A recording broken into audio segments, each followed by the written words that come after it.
All right, folks, come on in, sit down, grab a seat, and let's talk about a little bit of GCP. It's interesting looking out. I recognize quite a few familiar faces here. I'm curious, anybody else have the experience of Synergy being like a family reunion? Every year you come back, you end up seeing a lot of the same folks, make some of the best friends of your entire world, and get a chance to connect up with them once a year. Well, that's definitely what the Synergy experience has been for me. So it's fantastic to see some of y'all again. And thank you for joining us today. I know we're competing with some quite interesting and entertaining topics today, but I'm glad you took the opportunity to come spend a little bit of time with us. So the content we're going to go through here in just a moment is Citrix on GCP. And as you've probably seen, we're doing a heck of a lot more these days with Google, and we're going to give you a little bit of insights into what the heck we've been up to. I'm blessed today to be joined by a couple of fantastic gentlemen who've been on this journey with me. And we've done a lot of work together in working through the reference architectures and building through some of these solutions. So I'd like to introduce first Mr. Jeff from Google and Mr. Rich Meesters from our consulting services team. All right, so here's kind of the flow that we're going to go through today. I'm going to start off with a quick section here up front, kind of introducing a little bit, providing a little bit of background on what we've done, what we're doing, and why, and give you a little bit of context and color around some of the other announcements that have come out at Synergy. And then I'm going to talk specifically about solution availability. So I'm going to kind of hit some of these items square at the head, give you an idea of what you can get your hands on today and what kind of stuff you can expect to come in the future. Then we're going to actually go into a session I absolutely love. I love seeing this every freaking time on the deployment options and some of the really powerful tooling examples that we've built and some of the ways that we're extending this experience to you. Then actually Rich is going to jump in and talk through some of the leading practices and design patterns that we're seeing customers come up and build. I'm going to do a real quick touch on a customer experience, a case study that's out there and published. Do a quick summary and wrap up. And with a little bit of luck, we'll have a little bit of time for Q&A. But knowing this group and all the content that we've got to go through, that could be a challenging one. So we'll see how that wraps up. Anyway, without any further ado, let's go ahead and get moving. So I want to start off first by introducing you a little bit to what's going on with Citrix and Google. And I'm not going to talk to you everything that's on this slide, but there are a couple of pertinent points I'd like to point out here. For starters, if you look off to the far left at the early point of that timeline, we notice the first real visible work that we did with Google was around the Chromebooks. And Citrix actually was a launch partner for the Chromebooks and was seen as the way to fill the app gap around the Chromebooks when they were launched.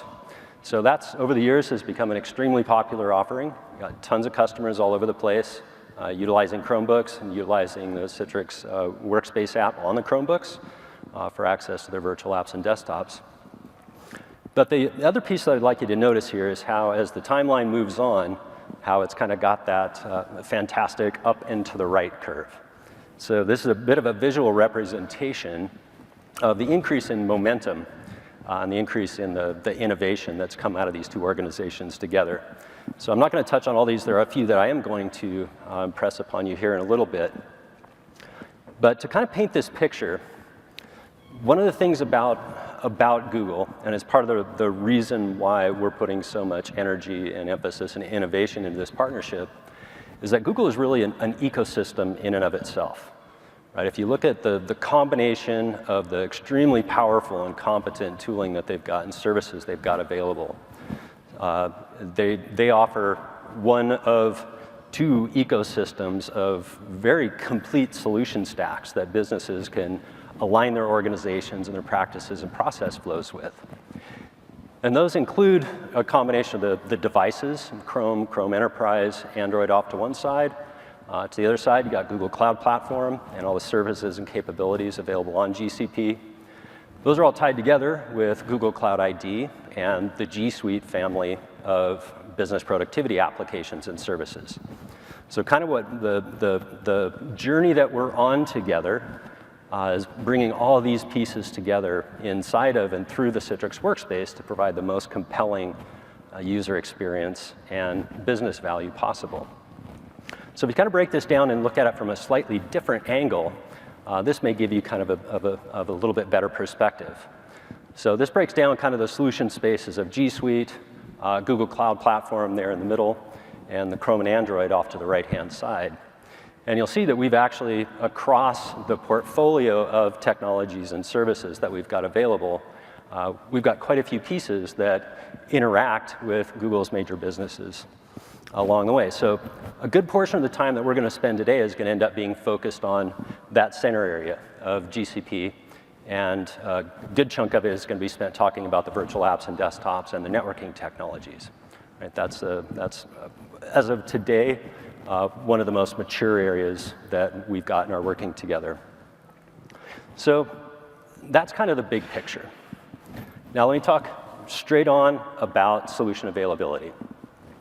So if you take a look at it, I've kind of got this bucketed down into 3 different buckets. The first couple of these buckets I'll share is the Citrix Workspace for Google Cloud. So this one you've actually seen if you were at Synergy last year, or you were at Summit, or you've seen some of the web events that we've done over the course of the last 6 months or so. We've been showing this one for a while, and that's the ability to take and present the Google apps, G Suite apps, inside of Citrix Workspace.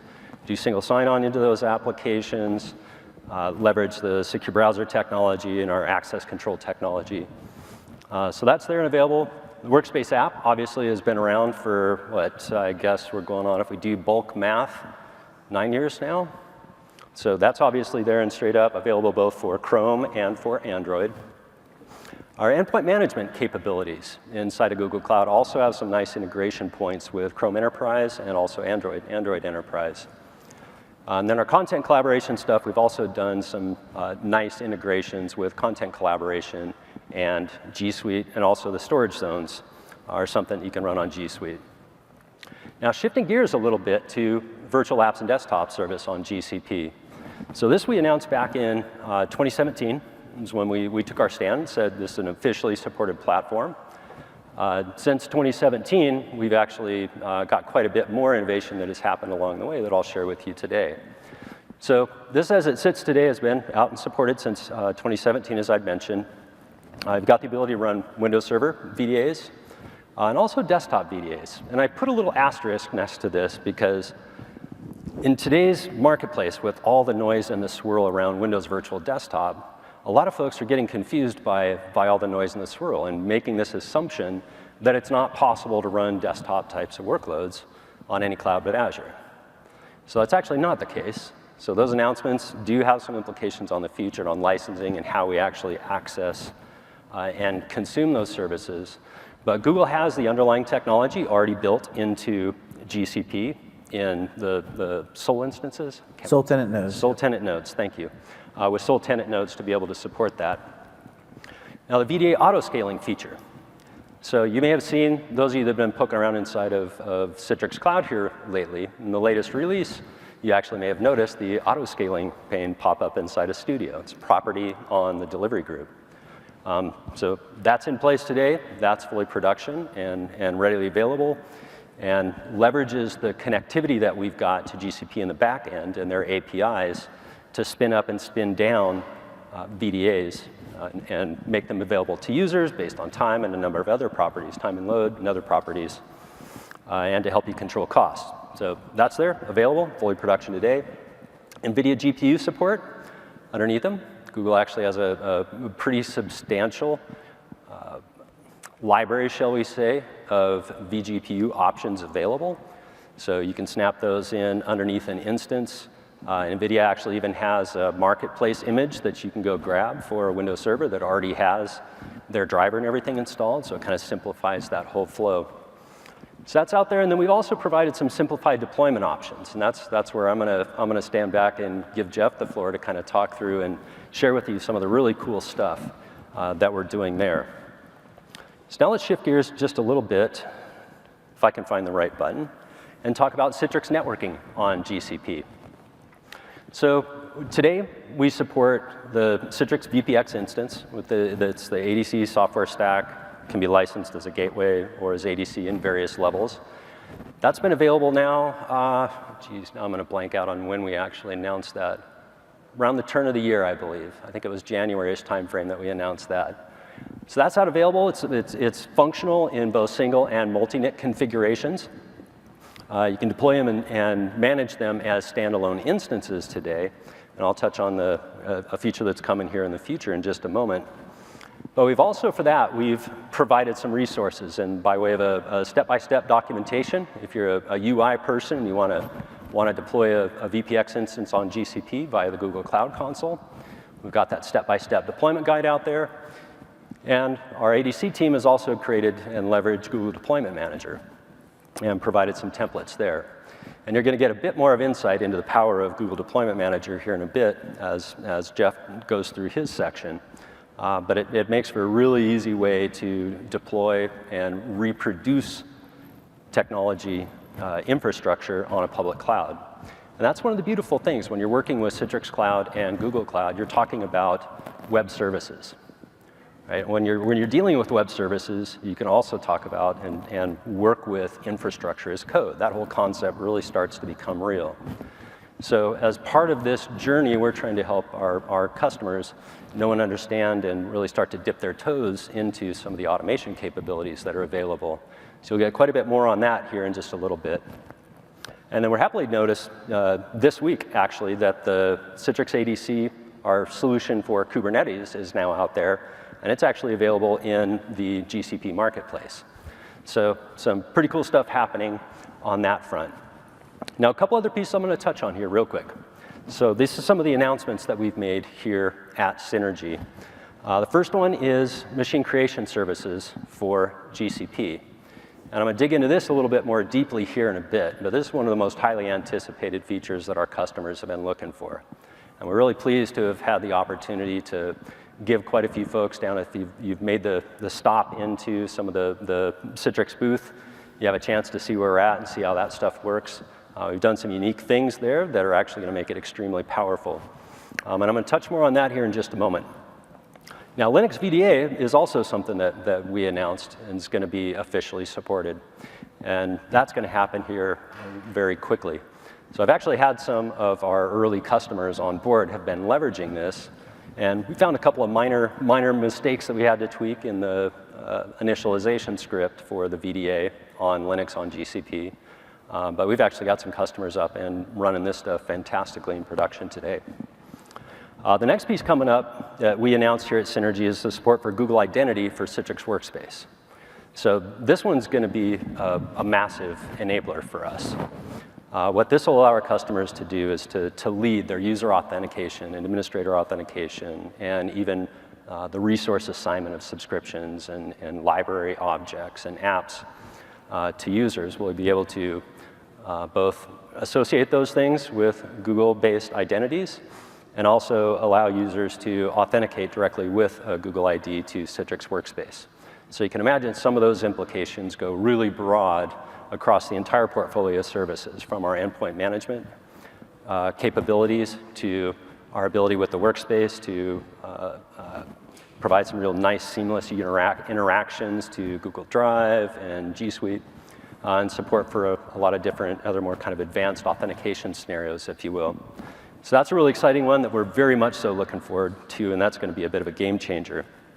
So real quickly, the other piece we showed, so you may have caught this in the keynote presentation, some integration. So we've announced this whole idea of adding some intelligence to the Citrix Workspace. And right from the initial release, we're already in the process of building some of these micro apps that leverage G Suite underneath. So that's going to be something that you'll see as soon as we've got the intelligence capabilities out and available. Then finally, with the ADC on VPX, so I mentioned that today it's single instance management. So you can deploy multiples, you can deploy pairs. However, our native HA capability is not there and in place today.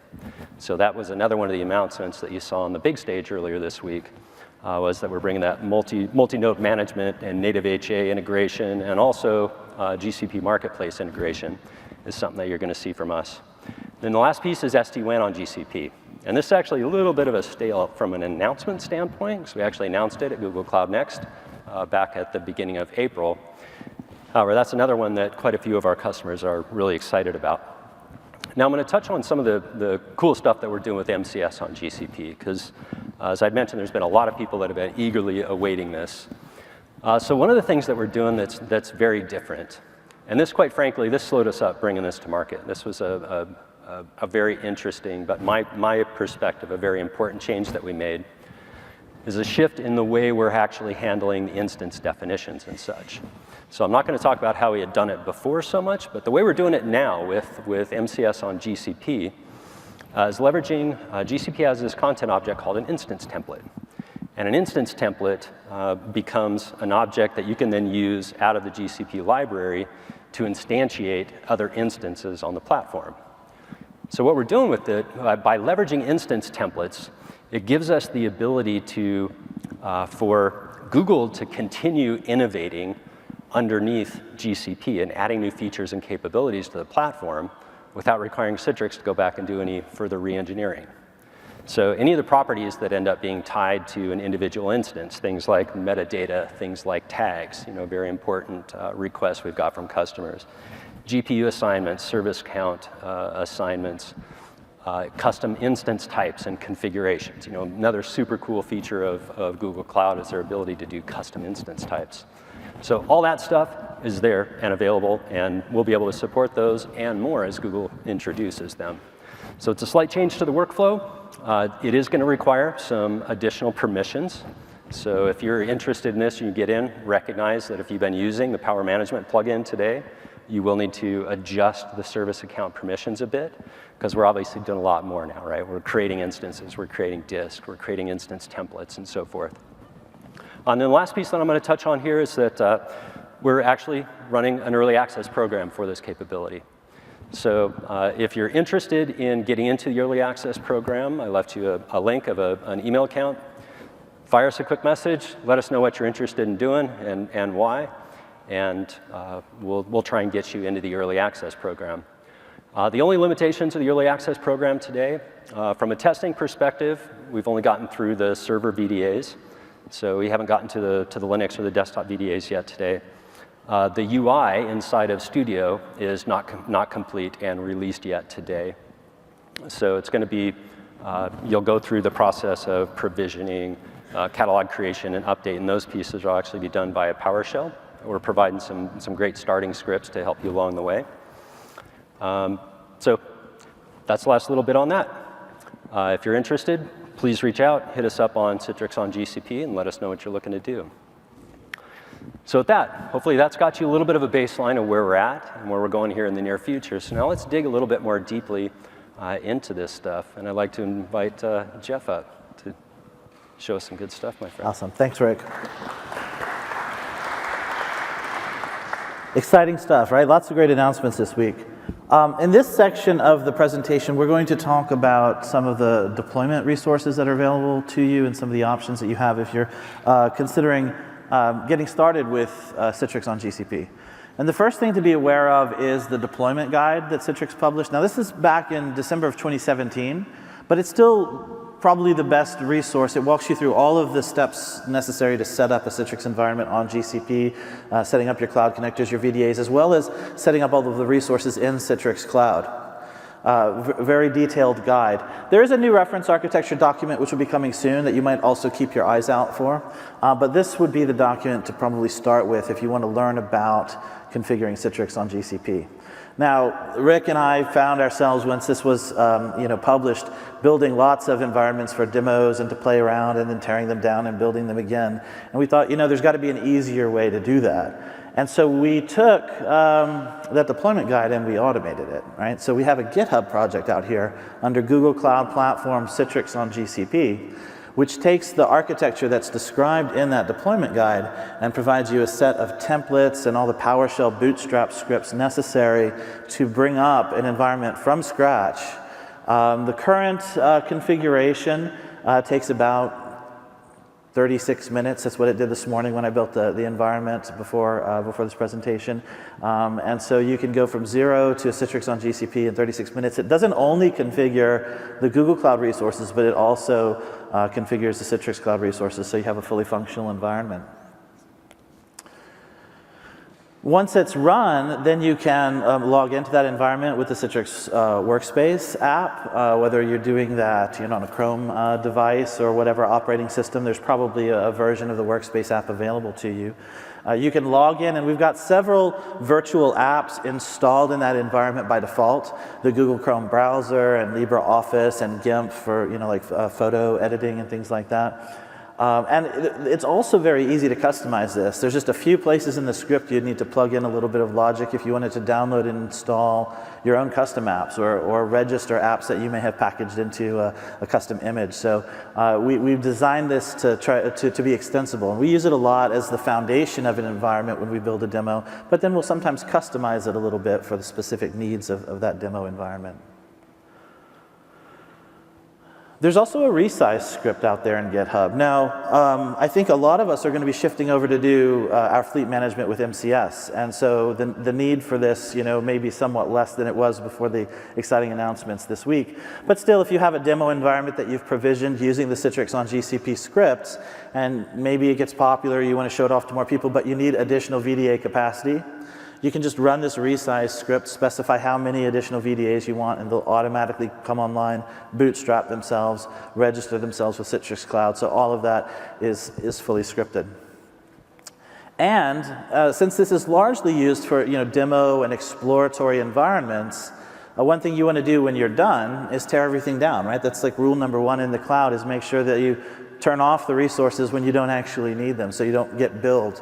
And so there's a cleanup script, and that cleanup script will tear down all of the VMs that were provisioned, and it will also undeploy everything that was configured in Citrix Cloud. So it tears down the entire environment when you're done and takes you back to your clean starting point. So another script that's out there in GitHub. Now, there's 3 branches. There's the master branch, which is the most stable and probably where most of us want to be working. There's also a new experimental branch. And this new experimental branch is designed to do a bit more of a pure deployment manager. There used to be a PowerShell wrapper around the deployment manager templates.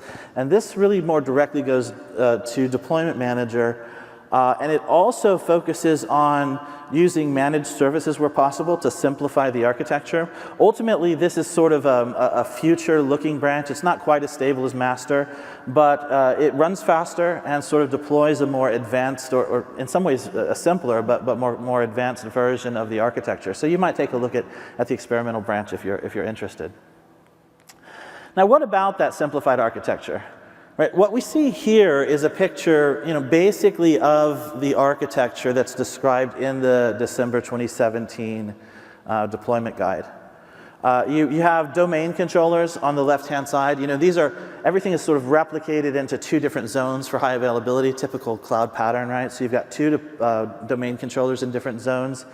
Then you've got 2 cloud connectors in different zones.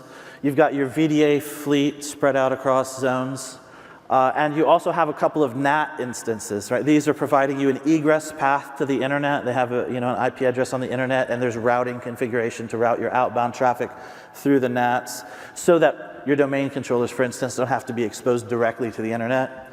And there's also in the top right corner there's a bastion host or a jump box where if you needed to remote desktop into one of your domain controllers or the cloud connector, that bastion is exposed to the internet as well as a point where you can ingress with remote desktop into the environment and then connect to one of the machines inside of that network.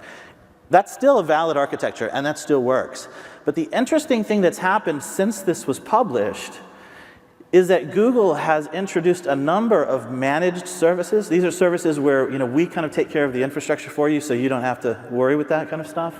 We've introduced really 3 relevant managed services that can do some of the portions of this architecture. And really, by using those managed services, you can ultimately simplify the architecture. And so this is a picture of the architecture simplified using managed services, where really the only instances that are left are your 2 cloud connectors and the VDA fleet. And if you think ahead to when you're using MCS on GCP, that VDA fleet is managed by the MCS machine catalog, right?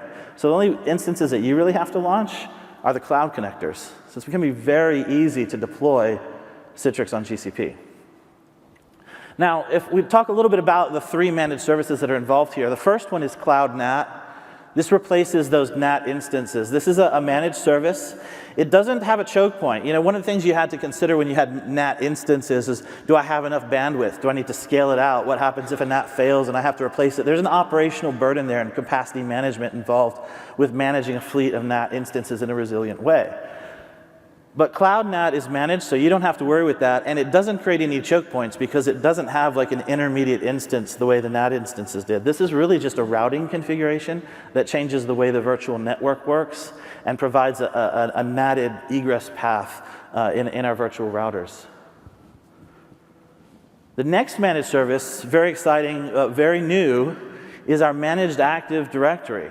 So you can still run domain controllers if you choose to, but you can also ask us to manage those domain controllers for you. You just provision a managed Active Directory domain. We create resilient domain controllers for you, provide you credentials you can use to join your machines and do your Active Directory administration, but ultimately you don't have to worry with the Active Directory infrastructure. Now this one is still in alpha. It should be in public beta soon, but this link at the bottom of the screen is the link if you're interested in signing up for the early adopter program. You can follow that link. There's a little intake form, fill out details about what you're interested in, and the product team will get back to you and get you involved in that. So look for the announcement about the public beta coming soon, but even before then, feel free to visit that link to sign up. And the third managed service, which here replaces the Bastion host, is our identity-aware proxy with TCP forwarding. And what this allows you to do is use your identity to establish a secure tunnel through a proxy that's managed by Google. And it allows you to then ingress into your VPC without having your instances in the VPC exposed directly to the internet. So you can configure this identity-aware proxy to allow, to specify which users are allowed to go to which machines. You start a forwarding tunnel using the G-Cloud command line utility. Basically say, create a forwarding port locally that forwards to that instance port 3389. The tunnel authenticates and authorizes and establishes itself. And then you remote desktop to local host at the forwarding port. And that goes through that secure tunnel into your VPC. So you no longer need to use that Bastion or jump host pattern.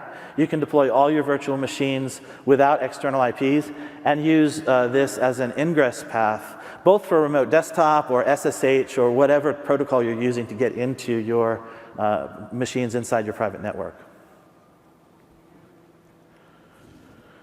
So side by side, you can kind of see how we've simplified things. Ultimately, when we look at the numbers, what it comes down to, in the old architecture, there were 7 instances plus your VDA fleet.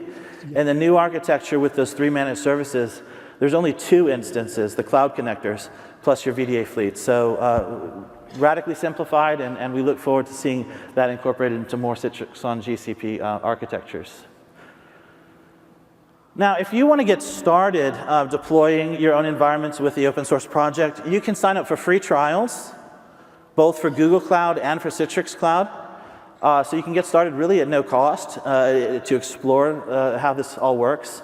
I would clone the repo in GitHub and probably use the master branch. When the experimental branch is ready, we'll make it the master, but until then, probably do most of your work in the master branch. And this command line here, the PowerShell script, is actually what I used this morning when I built an environment. You run deploy.ps1. You can specify parameters like what domain name you want to use. This is described in the README file in GitHub.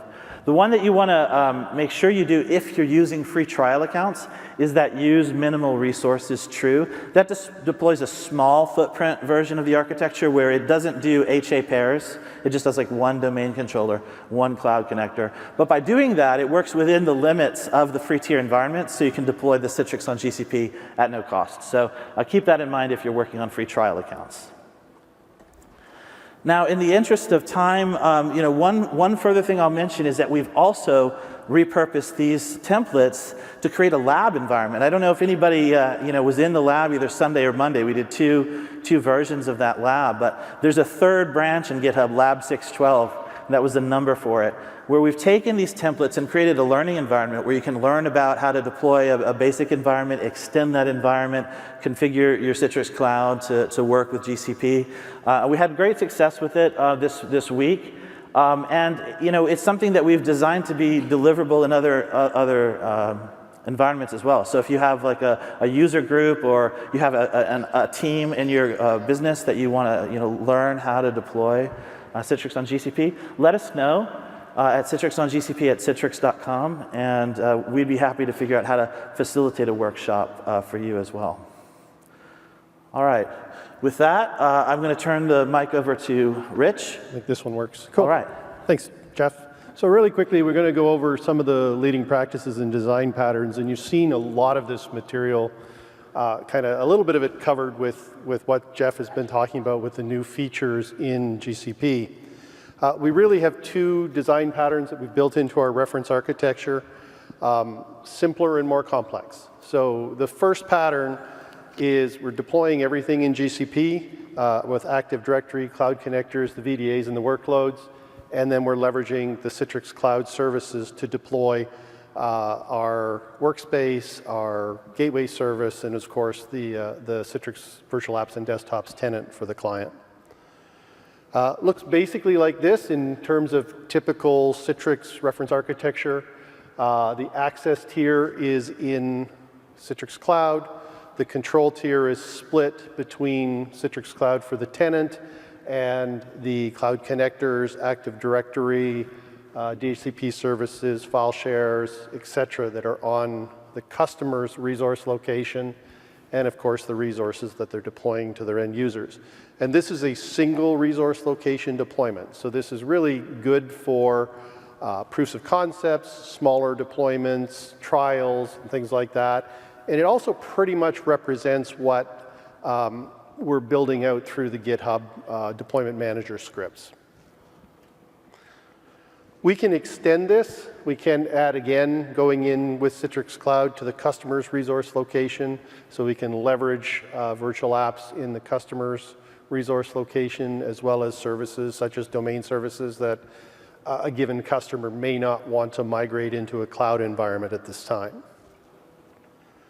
The second pattern gets a little more flexible, a little more what we might consider enterprise class.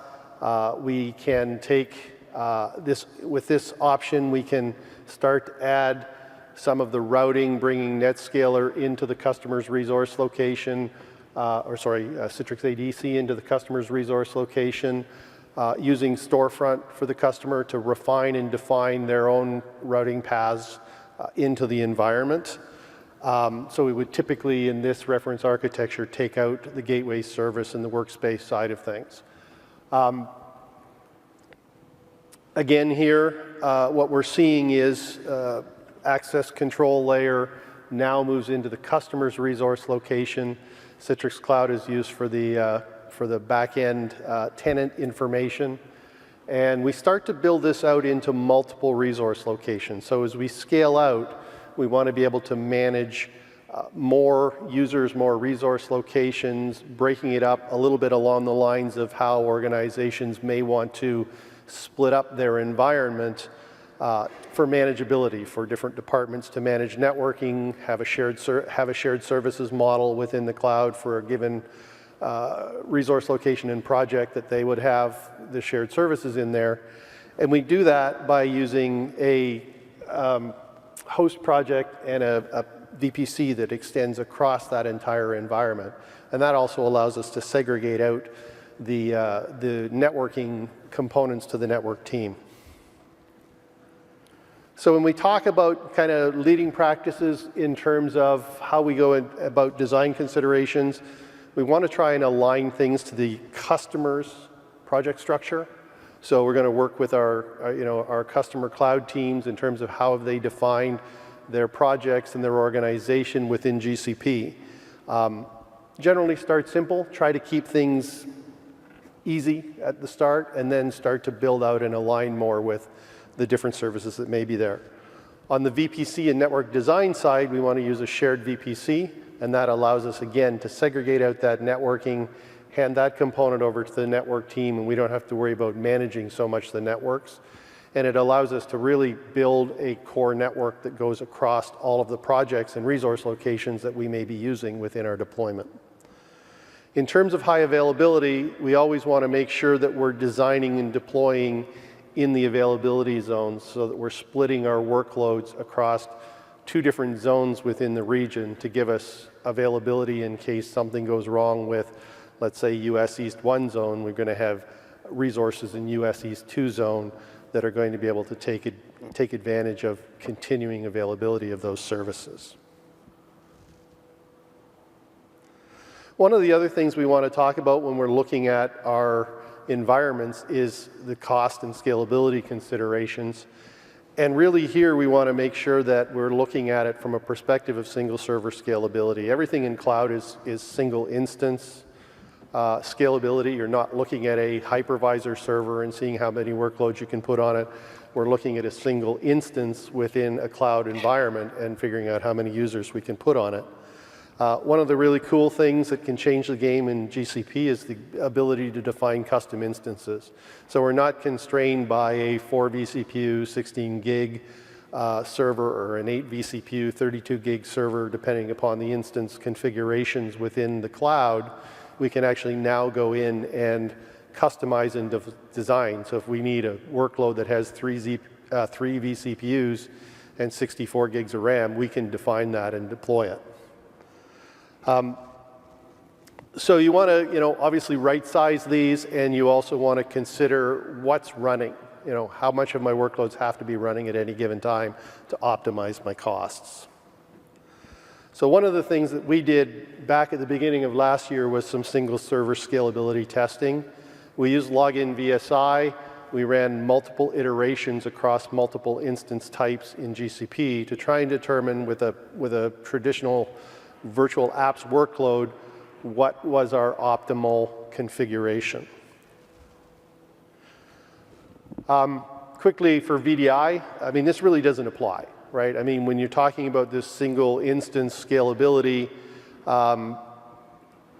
in the server-hosted world, that matters. In the VDI world, it's a one-to-one relationship. So you're really just going to pick the best instance type for your workload. But for the server-based computing, that's where we want to do that single server scalability. So you see here the results of our test. The highlighted blue one here is really where we found the best price performance hit using our standardized workload. And we were basically using a knowledge worker workload in login VSI, so it's a bit of your mileage may vary, but we found that we could get 33 users on an N1 standard 8 box at VSI Max, and it had the best cost per user per hour. In terms of optimizing your cost, there's a couple of things you can do, right? Obviously, we can turn on and turn off workloads using our product to manage that. But we also look at how do we discount our instances within GCP. And one of the advantages of GCP is they start out with some automatic discounting. So if you have sustained use on the product, on the instances over time, it's going to look at that group of instances and apply discounts to them for you. So that's a little bit different for us, and that gives us some cost savings right away. And you'll see if you're actually looking at the Cloud Console, it actually makes some recommendations to you over time on if an instance isn't running up to its max speed or max performance for that instance. It can recommend some reduction in instance sizes to you, and you can automatically deploy that. So you see here on the bottom kind of the base discounts that are done. And then the other side of the coin is the committed use discounts, and that's more like traditional reserved instances where we say, I want to reserve a bunch of instances for a fixed time, 1 year, 3 year contracts typically, and that then you can run those instances 100% of the time because there is no cost benefit really to turning them off. So what it looks like, kind of like this, and if you look at this graph, I know it's a bit confusing, But our sustained use discount is our green line that kind of bounces up as we increase the amount of time our instances are running. And our blue and violet lines here are our sustained use discount costs at a 1-year and a 3-year model. And where those lines intersect is really where it makes sense to consider if I'm running my instance, let's say 50% of the time already, so my workload is going to consume 50% of a 24-hour day, that's when I want to start looking at that 3-year discount. If it's more around the 80% mark, 75 to 80% mark, where the violet line intersects, that's where it becomes more valuable to use a 1-year committed instance over the sustained use discounts. All right, let me hand it back over to Rick, and we can have a quick talk about customer experience. Yes, thank you, Rich. All right, so we're coming up to the tail end here. I think I am officially getting the hook a little bit ago. Thank you. So let me touch briefly on one of the first public case studies that we've got out there available, and that's this company over in EMEA called Nesta. So Nesta is an oil and gas company. They've actually been a Citrix customer for quite some time. And I think I'd recommend, if you have any interest in this, go take a quick look at the written case study, because it's got a lot of fantastic details built into it. And I think you'll find that there's a lot of parallels to the state and the business problem that a lot of existing Citrix customers are running into. But in short, they've been around and been leveraging our technologies with great success for quite some time. Had a data center and a hardware refresh coming up that they needed to do. Like many organizations, they're being pressed and they're considering shutting down their own data center operations and moving their stuff up into cloud and consuming cloud services and managed services wherever possible. So what they ended up doing is adopting the solution stack with Citrix and Google, and they had some fantastic results and improved productivity and customer experience, accessibility, and a bunch more. So I definitely would recommend, if you'd like to learn more, go out and grab that case study. It's a fantastic example. So then stepping through a real quick wrap up. So hopefully what you've gathered here today, you've got a little bit of a perspective of how the pace of innovation that's coming out of this partnership is really stepping up. There's a lot more good stuff coming. We gave you a peek into some of those pieces that we've got coming up here in the near term. So we got a couple of pieces that are missing today, like the Google Cloud ID support. You know, those are some of the critical feature functions that we're committed to and adding to the platform. But I would definitely recommend you go out and get started with this stuff today. So I got a few points here to share with you. You know, we talked about the open source Citrix on GCP project. That's a great place to start and get you a good introduction to working with native cloud resources from both Google and from Citrix. It's a great learning opportunity. A lot of folks, like if you have anything, learn like I do. I learn a lot by having a built system and then reverse engineering things, picking things apart, breaking stuff, and just learning how it all works and ticks. Both of those GDM templates are actually great places to start for learning.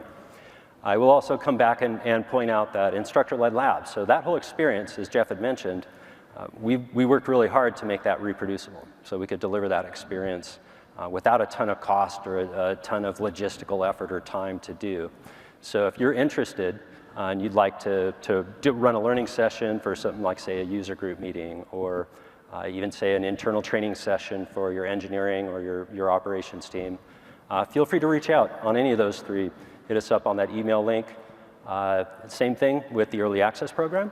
If you're interested in that, hit us up via that email link, and we'll consider you for that also. So we're out of time for Q&A. For those of you that are reviewing this session after the fact, this is out and recorded and available off of the Synergy website. The deck will also be available, so you'll be able to go grab this content. So if you didn't catch a picture of a slide that you were particularly interested in, don't worry about that. You'll actually be able to get that stuff coming up here real quick. Listed a few additional sessions that are going on here. A couple of them are already passed, but those are some other ancillary sessions that will give you some more details on some of the other pieces that we touched on today.